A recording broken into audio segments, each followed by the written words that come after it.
السلام علیکم ناظرین، آپ دیکھ رہے ہو مسلم تاریخ کے ہیروز۔ ناظرین، مسلمان آج ان تصاویر اور ویڈیوز کو انٹرنیٹ پر شیئر کر رہے ہیں جن میں اللہ کے عظیم معجزات پوری دنیا دیکھ رہی ہے۔ آج ہم ان لوگوں کے کئی معجزات دیکھ چکے ہیں جو اللہ کی راہ میں شہید ہوئے، جن کے بارے ہم پچھلی ویڈیوز میں بات کر چکے ہیں۔ ایک ایسا ہی معجزہ اس وقت سامنے آیا جب عراق کے سابق صدر صدام حسین کی قبر کو سالوں بعد کھولا گیا۔ تب ان کی قبر میں لوگوں نے کیا منظر دیکھا، جاننے کے لیے ہمارے ساتھ رہیے گا۔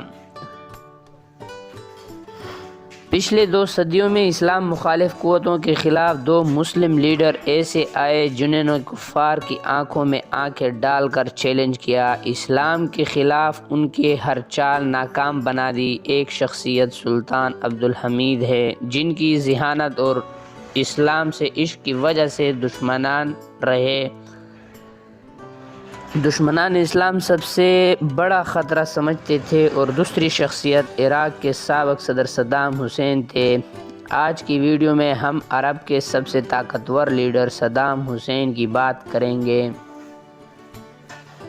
جو پھانسی پر چڑھنے تک کفار کی آنکھوں میں آنکھیں ڈال کر ڈٹے رہے۔ سلطان عبدالحمید کی طرح صدام حسین نے بھی پوری زندگی اسلام مخالف قوتوں کے خلاف جنگ کی، لیکن سلطان عبدالحمید کی طرح وہ بھی آخر میں اپنے ہی لوگوں کی غداری سے کفار کی سازشوں کا شکار ہو گئے۔ اور صرف یہی نہیں بلکہ ان دونوں شخصیات کے خلاف اپنی مہم چلائی گئی۔ آج تک مغربی دنیا اور کئی مسلمان بھی ان کو جنونی اور امن کے دشمن مانتے ہیں۔ 30 دسمبر 2006 صدر صدام حسین کو پھانسی دی گئی۔ اس سے پہلے امریکی فوجیوں نے انہیں عراقی کٹھ پتلی انتظامیہ کے سپرد کیا اور ان کی پھانسی کا منظر انٹرنیٹ پر جاری کیا گیا۔ کفار نے ہر ممکن کوشش کی کہ صدام حسین کو معافی مانگنے پر مجبور کیا جائے، لیکن انہوں نے آخری لمحات تک نہ معافی مانگی اور نہ ہی کوئی افسوس ظاہر کیا، اور تختہ دار پر چڑھنے کے بعد زندگی کے آخری لمحات کلمہ طیبہ پڑھا کہ میں قسم کھاتا ہوں کہ اللہ کے سوا کوئی اور معبود نہیں، اور محمد۔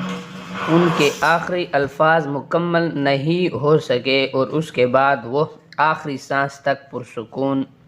عراق کے سابق صدر صدام حسین کو پھانسی کے بعد ان کے آبائی گاؤں العوجہ میں سپرد خاک کیا گیا، اور آج ان کا مقبرہ ٹوٹ پھوٹ کا شکار ہے، مگر حیران کن طور پر ان کی باقیات کے مقام کا کسی کو بھی پتہ نہیں۔ ایک فرانسیسی خبر رساں ادارے AFP کی رپورٹ کے مطابق صدر صدام حسین کی آخری آرام گاہ میت کی موجودگی کے حوالے سے پراسراریت اور شبہات ابھر رہے ہیں۔ سوالات کیے جا رہے ہیں کہ کیا ان کی میت ابھی بھی العوجہ میں ہے یا قبر سے نکالی جا چکی ہے، اور اگر ایسا ہوا ہے تو اب کہاں ہے۔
کئی لوگوں کا دعویٰ ہے کہ ان کی میت کو کسی خفیہ مقام پر منتقل کیا جا چکا ہے اور کوئی نہیں جانتا کہ کس نے ان کی لاش کو منتقل کیا اور کہاں کیا ہے۔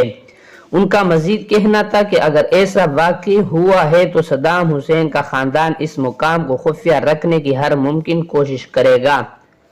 اب صدام حسین کی اصل قبر کہاں ہے، اس بارے میں بات کرنے سے پہلے صدام حسین کا وہ واقعہ شیئر کرنا چاہوں گا جس سے سن کر آپ بھی رونے لگ جاؤ گے۔ دی گئی۔ صدام اس سب حسین کا کی آغاز میت ایک کو پریس ان کے کانفرنس آبائی کے گاؤں دوران لے پیش جا آیا کر جب ایک دفنایا گیا، فلسطینی عورت نے لیکن کچھ اسرائیل کی دنوں مظالم بعد کی داستان سناتے اس ہوئے وقت کے امریکی گڑ گڑا صدر کر جارج بش اسرائیل کے کو حکم پر جواب ان دینے کے کے لیے جسم کو التجا بغداد کی لانے کا حکم جاری اور ہوا کہا کہ اے صدام اور جب اور ان کی ہماری قبر کو عزت کو بغداد بچا لے لو۔ جانے کے لیے کھولا صدام گیا حسین تو کی وہاں آہ و بکا موجود سن کر مسلمان، روتے عیسائی رہے اور اور پھر یہودیوں اسی نے رات ایک اپنے حیران تمام کن منظر اعلیٰ دیکھا عہدیداروں کو جو اکٹھا انہوں نے کرنے کے دیکھا بعد وہ ایک اسرائیل معجزہ پر ہی ایک تھا۔ ناقابل شکست ان حملہ سب کا نے دیکھا منصوبہ کہ بنایا۔ صدام حسین کا چہرہ ایسا کچھ ہی تر و گھنٹوں تازہ میں ہے کہ عراق نے جیسا ایک اسرائیل پر زندہ حملہ کر انسان کا دیا چہرہ ہوتا ہے اور اسرائیل کے اور دارالحکومت تل ایسا ابیب کو معلوم راک ہو کا رہا ڈیر تھا کہ بنا دیا۔ جیسے وہ گہرے اس کے نیند بعد میں سو یہودیوں رہے نے ہیں۔ یہ صدام سب حسین ان کو کی دوسرا تدفین کے ہٹلر 12 کہا، سال بعد کا واقعہ ہے۔ لیکن ایمان کی طاقت کئی دیکھیے، لوگوں کا 40 دعویٰ ہے کہ بڑے صدام حملوں کے حسین کے باوجود جسم کو امریکہ وہاں سے اور نکالا برطانیہ گیا تھا، جیسے لیکن سپر ان کو پاور بغداد سمیت نہیں لے کسی جایا ملک گیا نے بھی بلکہ ان صدام کے حسین قریبی کے لوگ ان کے ان جسم کو کسی حملوں کے نامعلوم خلاف مقام پر آواز اٹھانے منتقل کی کر جرأت کے نہیں کی۔ وہاں دفنایا گیا، جس آخر کا علم صدام آج حسین تک نے کسی کو ہزاروں نہیں ہو سکا۔ یہودیوں اور کو بغداد میں امریکہ قتل نے جو کیوں قبر کیا؟ صدام حسین کے لیے تیار اسرائیل کی اس تھی وہ وقت وہاں عراق پر نہیں حملے ہے۔ کی پوزیشن میں نہیں تھا صدام اور حسین ہزاروں یہودیوں کو کے صدام حسین کے ذاتی اس محافظ حملے کا میں بیان سامنے خود کو آیا کہ صدام بچانا حسین کے پڑا۔ ایمان پختہ اور امریکہ ایک جو سادہ اس وقت انسان سپر تھے جو پاور موت